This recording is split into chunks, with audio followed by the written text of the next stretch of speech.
Hello everyone. तो पहली class में हम बंगाल के 7 गवर्नर जनरल पढ़ चुके थे, यानी कि हम लॉर्ड मिंटो फर्स्ट तक पढ़ चुके थे। अगर आपने वीडियो नहीं देखा है तो डिस्क्रिप्शन में मैं लिंक दे रहा हूँ, आप जाकर पहले वो क्लास देखिए। तो आज हम आगे पढ़ेंगे 8वें गवर्नर जनरल से। तो बंगाल का जो 8वां गवर्नर जनरल है वो बनता है लॉर्ड हेस्टिंग्स। तो लॉर्ड हेस्टिंग्स बंगाल का 8वां गवर्नर जनरल बनता है और ये 1813 से 23 तक लगभग 10 वर्ष तक रहता है। तो इसने क्या किया, जो घेरे की नीति थी यानी कि रिंग फेंस पॉलिसी थी जिसको कि वारन हेस्टिंग्स ने शुरू किया था, इसके स्थान पर लॉर्ड हेस्टिंग्स ने अधीनस्थ अलगाव की नीति को अपनाया, यानी कि अधीनस्थ पार्थक्य की नीति को इसने अपनाया। और लॉर्ड हेस्टिंग्स के समय कुछ युद्ध होते हैं, जैसे कि प्रथम आंग्ल नेपाल युद्ध, यानी कि नेपाल के साथ अंग्रेज़ों का पहला युद्ध लॉर्ड हेस्टिंग्स के समय होता है और ये होता है 1814 से 1816 तक, यानी कि फर्स्ट वर्ल्ड वॉर हम देखते हैं 1914 में शुरू हुई थी, तो उसके एग्जैक्ट 100 साल पहले प्रथम आंग्ल नेपाल युद्ध लड़ा गया।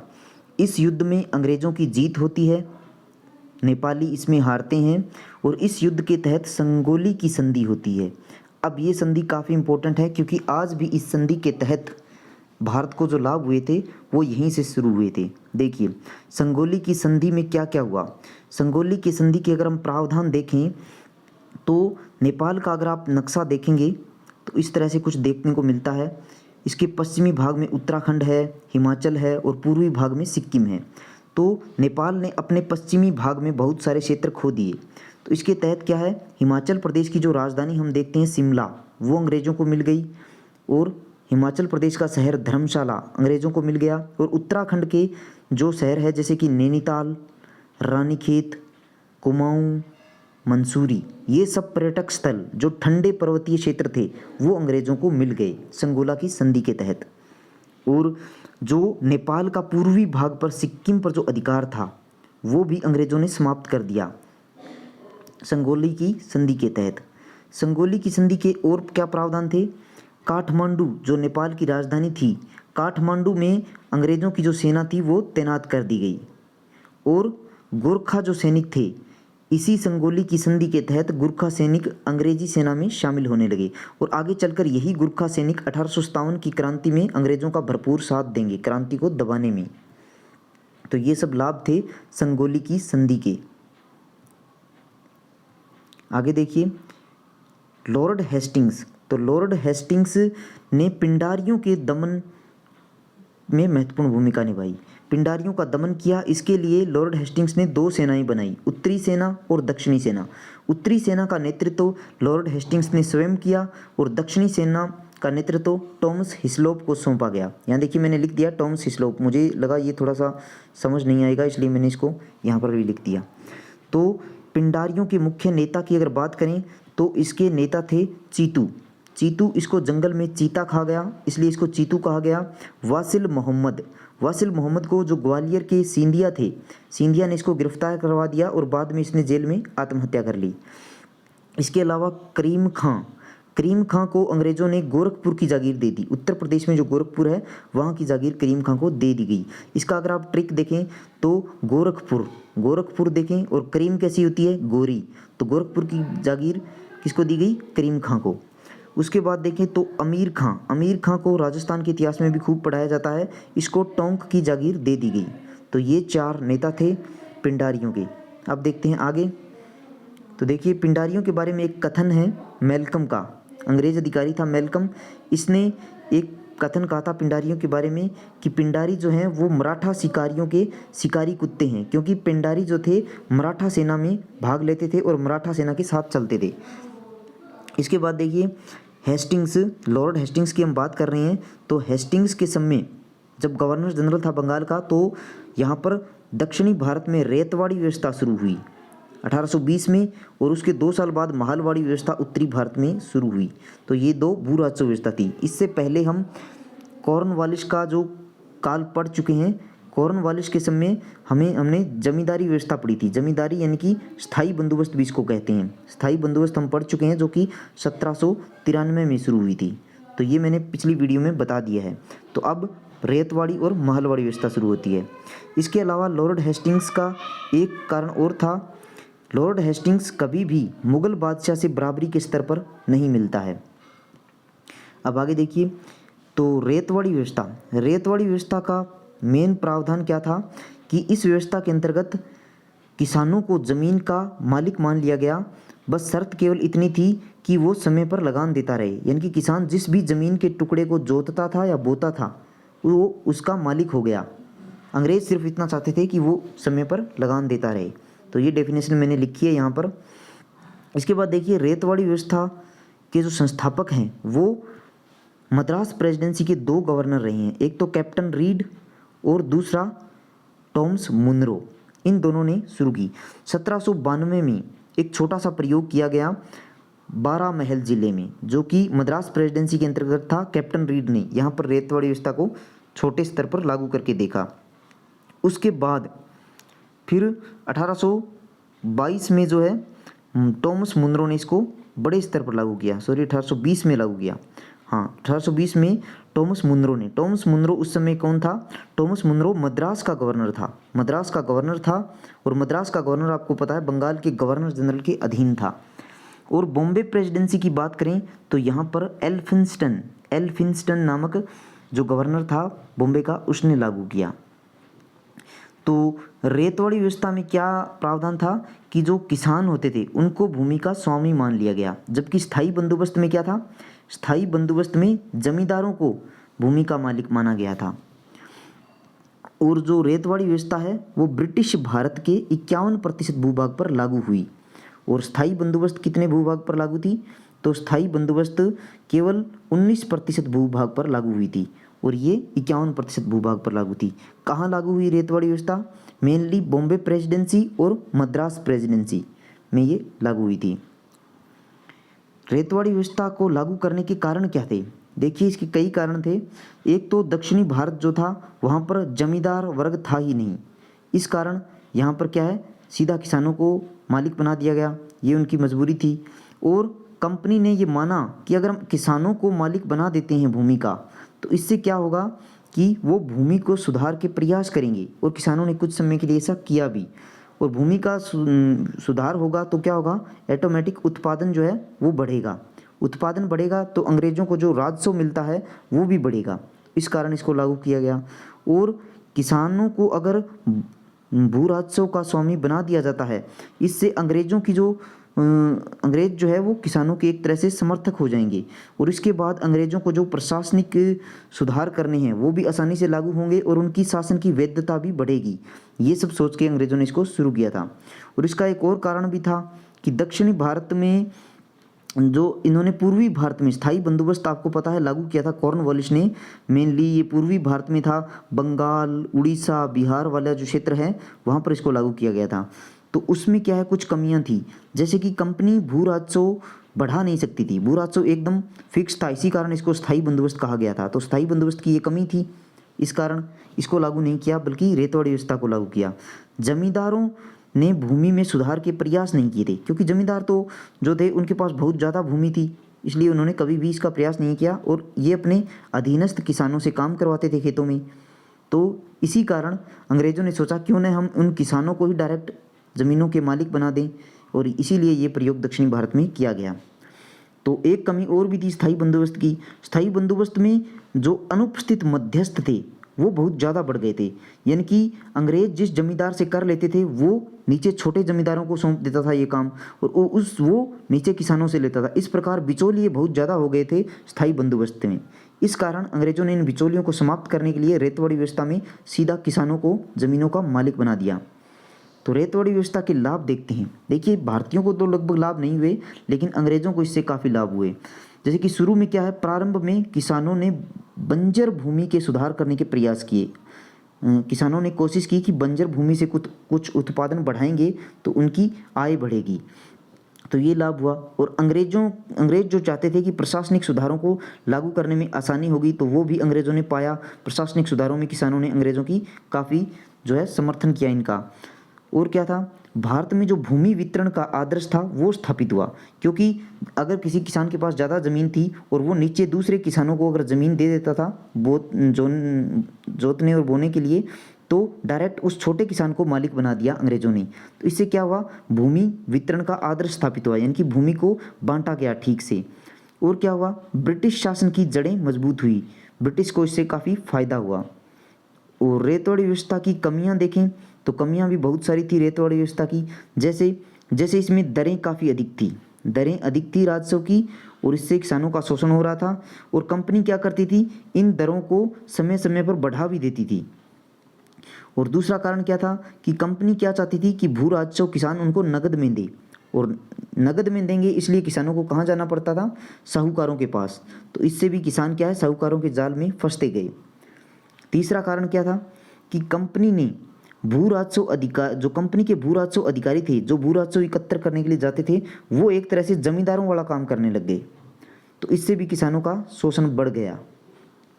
चौथा कारण देखते हैं कि कंपनी ने भूमि सुधार के कोई भी प्रयास नहीं किए। कंपनी ने ना तो किसानों को तकनीकी कोई सहायता दी और ना ही वित्तीय सहायता, ना तो कोई लोन वगैरह दिए किसानों को, और ना ही जैसे कोई टेक्नोलॉजी है, जैसे ट्रैक्टर वगैरह है या कोई कृषि यंत्र है, वो उपलब्ध कराए। इससे ये काफ़ी नुकसान रहा और भू राजस्व नहीं बढ़ सका। उसके बाद देखें तो प्राचीन भारतीय भूमि व्यवस्था जो थी वो टूट गई, और भूमि और किसान दोनों ही चलायमान हो गए। ऐसा कैसे, क्योंकि जब कोई किसान लगान नहीं दे पाता था तो किसान उसकी ज़मीन अंग्रेज उसकी ज़मीन छीन लेते थे और दूसरे किसान को दे देते थे। इससे क्या है, किसान और ज़मीन दोनों ही चलायमान हो गए।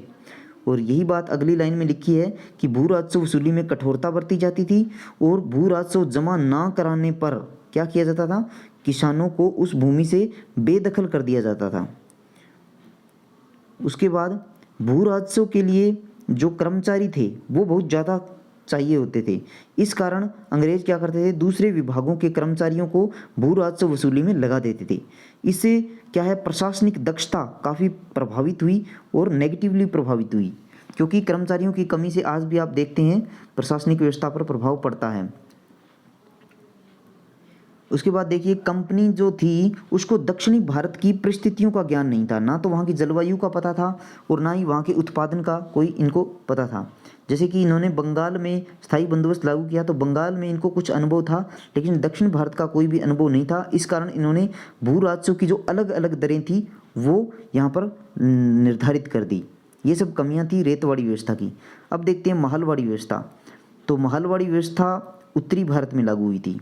महलवाड़ी व्यवस्था में क्या था, इसमें देखिए महल शब्द का क्या अर्थ है, यहाँ पे महल का अर्थ है यहाँ पर गांव या गांव का समूह। इसमें अंग्रेजों ने क्या किया, आपने देखा स्थायी बंदोबस्त में क्या किया था, स्थायी बंदोबस्त में जमींदारों को मालिक बनाया। रेतवाड़ी व्यवस्था में क्या किया, किसानों को मालिक बनाया। अब इन्होंने तीसरा प्रयोग किया महलवाड़ी व्यवस्था में। महलवाड़ी में क्या किया, इन्होंने ग्राम सभा को मालिक बना दिया। यानी कि ग्राम सभा यानी कि जो गांव थे, उस गांव का या छोटे गांव थे तो कई गांवों को मिला के कि अब हमें नहीं पता इस गांव से इतना टैक्स आना चाहिए, फॉर एग्जांपल 100 रुपये टैक्स इस गांव से आना चाहिए, चाहे कोई दे, हमें इससे मतलब नहीं है। अंग्रेजों ने ये फिक्स कर दिया महलवाड़ी व्यवस्था में। तो ये कहाँ लागू हुई, उत्तरी भारत में देखें तो आज का जो संयुक्त प्रांत उत्तर प्रदेश है, गंगा दोआब वाला क्षेत्र जो है वहाँ पर, मध्य प्रांत में यानी कि आज का MP, और पंजाब जो भारत और पाकिस्तान को मिलाकर जो पंजाब है वो। तो मेनली आप देखेंगे तो उत्तरी भारत में ये व्यवस्था लागू हुई थी। तो ये मैंने आपको बता ही दिया कि ग्राम सभा को भूमि का मालिक बना दिया, यानी कि पूरे गांव का जो भू राजस्व है वो एक साथ निर्धारित कर दिया। अब इसके भी कुछ नुकसान हुए, वो हम आगे देखेंगे। तो इसमें देखिए भू राजस्व निर्धारण करते समय 2 बातों का ध्यान रखा गया। कौन सी बात, नंबर 1 भूमि की उत्पादकता कितनी है, यानी कि बंजर भूमि है या फिर उपजाऊ भूमि है। फसल का बाजार भाव देखा गया कि इस फसल का बाजार भाव क्या है। इसके बाद देखिए तो ये व्यवस्था जो थी 1822 में शुरू हुई थी, और 1820 में क्या थी, 1820 में रेतवाड़ी व्यवस्था थी, और 1793 में क्या थी, स्थायी बंदोबस्त था। तो ये बातें हम कर चुके हैं। अब ये तीसरी व्यवस्था है महलवाड़ी व्यवस्था। तो महलवाड़ी व्यवस्था को होल्ट मैकेंजी के द्वारा शुरू किया गया था, होल्ट मैकेंजी के द्वारा शुरू किया गया। लेकिन बड़े स्तर पर अगर हम देखें तो मार्टिन बर्ड ने इसको बड़े स्तर पर लागू किया। ब्रिटिश भारत की 30% भूभाग पर महलवाड़ी को शुरू किया गया, और हमने पढ़ा स्थायी बंदोबस्त जो थी वो केवल 19% भूभाग पर थी, और वो भी ब्रिटिश भारत की। और जो रेतवाड़ी थी वो 51% भूभाग पर थी। तो 51 और 19 कितना हो गया 70 और 30 100। तो इस प्रकार ये तीन व्यवस्थाएं पैरेलल देखने को मिलती है। इसके अलावा देखिए मार्टिन बर्ड को क्या कहा जाता है? मार्टिन बर्ड को उत्तरी भारत के भू सुधारों का जनक कहा जाता है कि भू सुधार जो जितने उत्तरी भारत में मार्टिन बर्ड ने किए शायद किसी ने नहीं किए। उसके बाद उत्तर पश्चिमी भारत यानी कि जो आज का पाकिस्तान वाला क्षेत्र है, पंजाब हरियाणा वाला क्षेत्र है, तो वहाँ पर किसने लागू किया था इसको? जेम्स थॉमसन ने महलवाड़ी व्यवस्था वहाँ पर लागू की। और महलवाड़ी व्यवस्था की जो शुरुआती राजस्व था, भू राजस्व, वो काफ़ी ज़्यादा था, लगभग 80% था। फिर एक गवर्नर आया विलियम बैटिक, आगे आएंगे हम पढ़ेंगे, उसने इसको 66% कर दिया। फिर डलहौजी का एक काल देखने को मिलता है जिसमें इसको कि सहारनपुर के नियम के अकॉर्डिंग इसको कितना कर दिया 50%। तो इसकी दरें बदलती गई और कम होती गई। तो महलवाड़ी व्यवस्था की भी कमियां थी, जैसे कि इसमें क्या है कि भू राजस्व बहुत ज़्यादा था। ये तो लगभग हर व्यवस्था में ही था, भू राजस्व ज़्यादा था, इस कारण किसानों का शोषण हुआ इसमें। और ग्राम सभा में जो आज भी हम देखते हैं बड़े किसानों का दबदबा रहता है। तो जो अमीर किसान थे, बड़े किसान थे, वो इस पद का फ़ायदा उठाते थे और छोटे किसानों की ज़मीनों को हड़प लेते थे। और इसमें क्या था कि कई किसान ऐसे होते थे जो भू राजस्व देते नहीं थे, मना कर देते थे, लेकिन जो भू राजस्व है इनके बदले में दूसरे किसानों को देना पड़ता था, क्योंकि अंग्रेज़ों को कोई मतलब नहीं था एक पर्टिकुलर किसान से। वो सिर्फ गांव से लेते थे कि एक गांव से 100 रुपये जैसे उदाहरण के तौर पर लेने हैं, तो उनको कोई मतलब नहीं था कि 10 किसान इसको दे या फिर पूरा गाँव दे।